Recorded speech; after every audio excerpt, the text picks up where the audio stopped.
장관님, 어제 교육부에서 작성하고 오늘 교육부에서 시도교육청으로 발송한 공문이요. 아까 학교 추가 연구 과제에 대한 수정사항 안내라고 하는 공문 아까 보여드렸죠. 예. 당초 2월 10일에서 5일을 더 연장을 했고 교육청에 응모한 연구학교에 대해서 심의하는 기간은 오히려 이틀이 짧아졌습니다. 그렇죠? 알고 계시죠? 이틀 17일로, 짧아진 거. 예.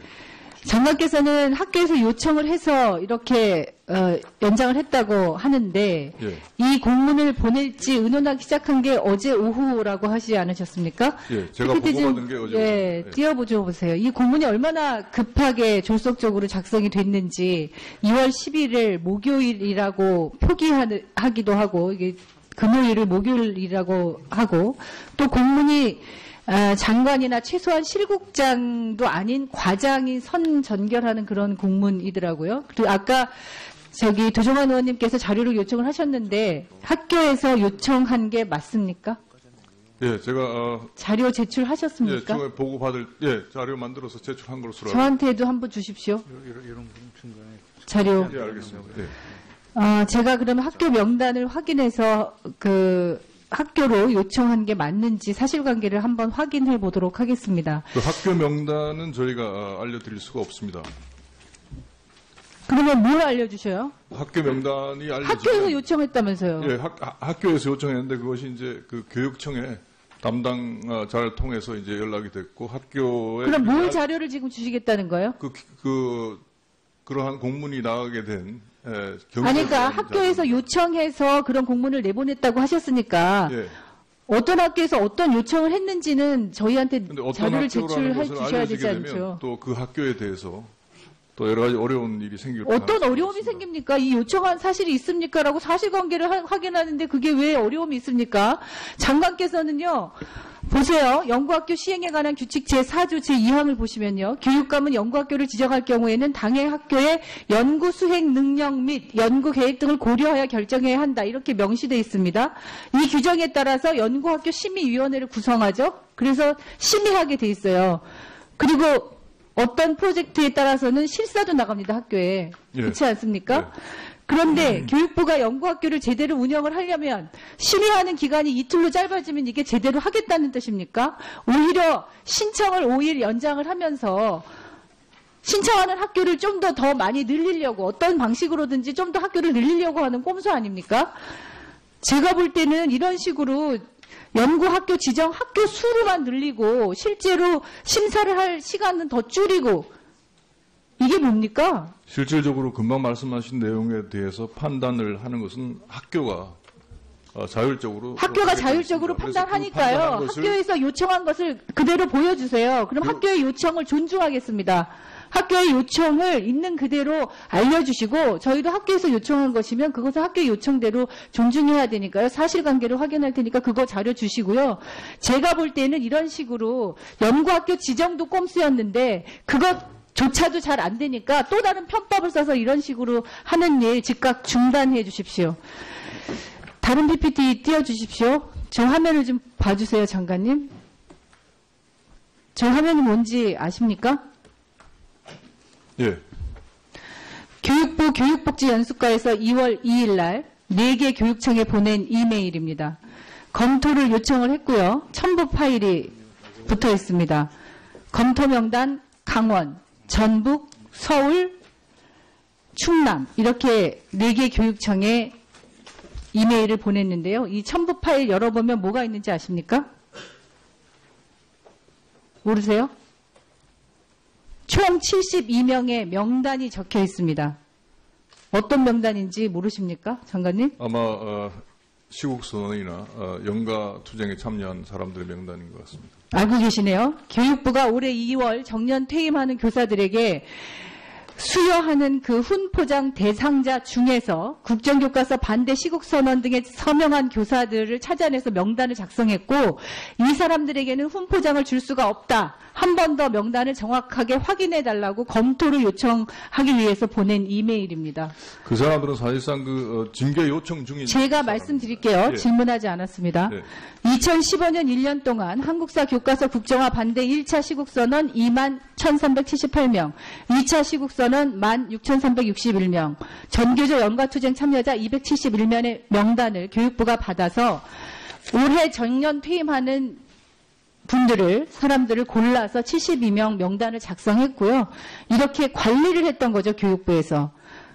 교육부에서 4개 교육청에 보낸 메일의 첨부 파일을 출력한 문서인데요. 이 가장 오른쪽에 보면 1차, 2차, 424 연가투쟁 이런 게 쫙 사람별로 적혀져 있습니다. 교육부에서 관리한 것이죠.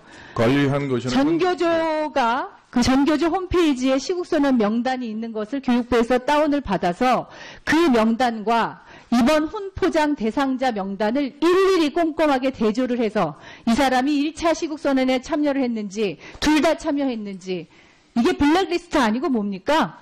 블랙리스트라는 것은 인위적인 어떤 판단에 의해서 하는 것이고 이것은 사실상 팩트입니다. 그래서 팩트라고요. 제 질문 안 했습니다. 장관님 질문하겠습니다. 예. 교육부가 이렇게 제가 볼 때는 예. 문체부의 블랙리스트와 동일하게 교육부에서도 교육부의 입장과 반대되거나 또 이런 시국선언에 참여하는 교사들 국가공무원 신분이라는 이유로 국가공무원이기 때문에 단체 행동이 금지되고 복정 의무가 있다는 것을 강조해서 압박을 하고 시도교육청이 교육부의 징계 요구에 응하지 않으니까 교육부가 직접 훈포장 추천자를 배제할 수 있도록 그렇게 손을 댄 거죠. 제가 볼 때는 이게 명백하게 교육부에서 이런 블랙리스트를 관리했다고 볼 수밖에 없고 그리고 제가 교육청에 확인을 했더니 이번에 정부 포상에서 제외된 교사 중에서는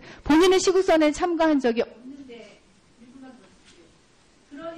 본인은 훈장 자격이 박탈됐다는 사실에 동의할 수 없다. 이런 교사도 있었고 정말 평생을 교사로 현장에서 열심히 아이들 가르친 선생님들이 명예로운 퇴임하는데 정말 불명예를 남기는 그런 오류까지를 지금 교육부에서 저지르고 있는 건데 교육부가 이랬습니다. 핵심 주동자, 적극 가담자, 일반 서명교원 이렇게 3단계로 징계 처분 기준을 지시하고 이에 따라서 시도교육청이 징계를 내릴 것을 요구해 왔습니다. 그런데 국가인권위원회 차별시정위원회 결정문 혹시 보셨습니까? 예, 오늘 봤습니다. 예. 오늘 보셨습니까? 네.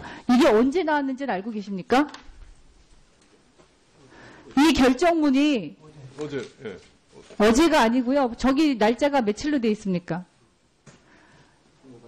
1월 25일에 이 결정문이 확정이 됐습니다. 그런데 이런 국가인권위원회의 권고조차도 무시한 채로 훈포장에서 제외하려고 교육부는 이런 식의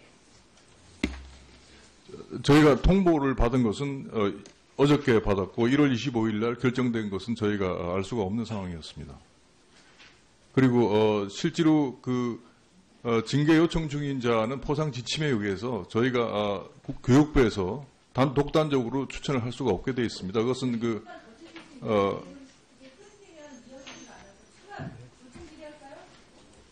1분 더 하세요.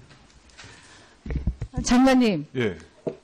이 국가인권위원회 권고는 합리적인 이유 없이 정치적 의견을 이유로 해서 특정한 사람을 이런 정부의 포상에서 배제하거나 불리하게 대우하는 것은 평등권의 침해다. 이거 그렇기 때문에 이것은 차별 행위에 해당한다. 이런 권고 사항입니다. 아시죠? 예. 예. 교육부에서 이런 식으로